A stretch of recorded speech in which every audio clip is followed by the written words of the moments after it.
पवित्र बाइबल का वचन पढ़े और सुने जाने पर प्रभु यीशु मसीह आपको और आपके परिवार को आशीष दे। पवित्र बाइबल गिनती की पुस्तक 20 का अध्याय वचन 1 से 29 यह कहता है। वचन 1। पहले महीने में सारी इस्राएली मंडली के लोग सीनै नाम जंगल में आ गए और कादेश में रहने लगे, और वहां मरियम मर गई और वहीं उसको मिट्टी दी गई। वचन 2। वहां मंडली के लोगों के लिए पानी न मिला, सो वे मूसा और हारून के विरुद्ध इकट्ठे हुए। वचन 3। और लोग यह कहकर मूसा से झगड़ने लगे कि भला होता कि हम उस समय ही मर गए होते जब हमारे भाई यहोवा के सामने मर गए। वचन 4। और तुम यहोवा की मंडली को इस जंगल में क्यों ले आए हो कि हम अपने पशुओं समेत यहाँ मर जाएं। वचन 5। और तुमने हमको मिस्र से क्यों निकालकर इस बुरे स्थान में पहुंचाया है। यहाँ तो बीज व अंजीर व दाखलता व अनार कुछ नहीं है, यहाँ तक कि पीने को कुछ पानी भी नहीं है। वचन 6। तब मूसा और हारून मंडली के सामने से मिलाप वाले तंबू के द्वार पर जाकर अपने मुंह के बल गिरे, और यहोवा का तेज उनको दिखाई दिया। वचन 7।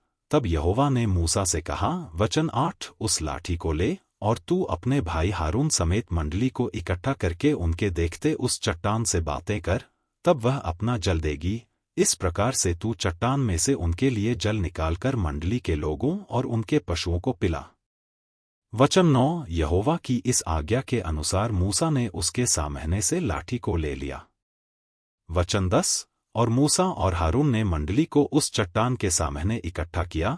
तब मूसा ने उससे कह, हे दंगा करने वालों, सुनो, क्या हमको इस चट्टान में से तुम्हारे लिए जल निकालना होगा। वचन 11। तब मूसा ने हाथ उठाकर लाठी चट्टान पर 2 बार मारी, और उसमें से बहुत पानी फूट निकला, और मंडली के लोग अपने पशुओं समेत पीने लगे।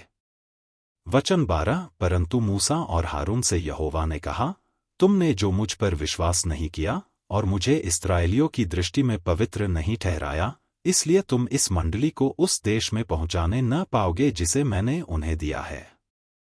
वचन 13। उस सोते का नाम मरीबा पड़ा, क्योंकि इस्राएलियों ने यहोवा से झगड़ा किया था और वह उनके बीच पवित्र ठहराया गया। वचन 14। फिर मूसा ने कादेश से एदोम के राजा के पास दूत भेजे कि तेरा भाई इस्राएल यों कहता है कि हम पर जो क्लेश पड़े हैं वह तू जानता होगा। वचन 15। अर्थात यह कि हमारे पुरखा मिस्र में गए थे और हम मिस्र में बहुत दिन रहे, और मिस्रियों ने हमारे पुरखाओं के साथ और हमारे साथ भी बुरा बर्ताव किया। वचन 16। परंतु जब हमने यहोवा की दोहाई दी तब उसने हमारी सुनी, और एक दूत को भेजकर हमें मिस्र से निकाल ले आया है। सो अब हम कादेश नगर में हैं, जो तेरे सिवाने ही पर है। वचन 17। सो हमें अपने देश में से होकर जाने दे। हम किसी खेत व दाख की बारी से होकर न चलेंगे और कुओं का पानी न पिएंगे, सड़क सड़क होकर चले जाएंगे, और जब तक तेरे देश से बाहर न हो जाएं, तब तक न दाहिने न बाएं मुड़ेंगे। वचन 18।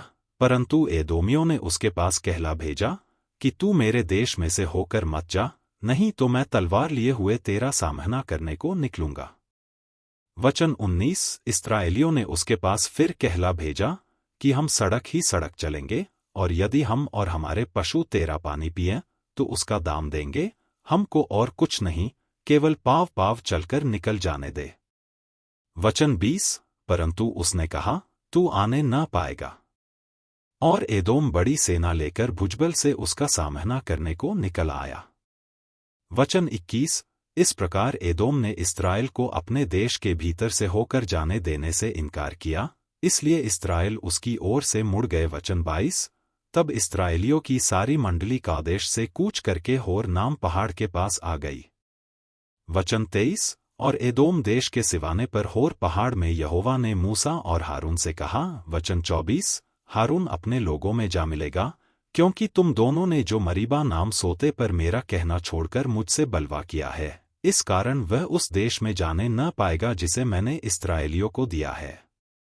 वचन 25। सो तू हारून और उसके पुत्र एलियाजर को होर पहाड़ पर ले चल। वचन 26। और हारून के वस्त्र उतार के उसके पुत्र एलियाजर को पहना, तब हारून वहीं मरकर अपने लोगों में जा मिलेगा। वचन 27। यहोवा की इस आज्ञा के अनुसार मूसा ने किया, वे सारी मंडली के देखते होर पहाड़ पर चढ़ गए। वचन 28। तब मूसा ने हारून के वस्त्र उतार के उसके पुत्र एलियाजर को पहनाए और हारून वहीं पहाड़ की चोटी पर मर गया। तब मूसा और एलियाजर पहाड़ पर से उतर आए। वचन 29। और जब इस्राएल की सारी मंडली ने देखा कि हारून का प्राण छूट गया है, तब इस्राएल के सब घराने के लोग उसके लिए 30 दिन तक रोते रहे। यदि आप विश्वास करते हैं तो यह वचन सभी विश्वासियों को भेजें और इस चैनल को प्रभु यीशु मसीह के नाम से सब्सक्राइब करें और आशीष प्राप्त करें। धन्यवाद।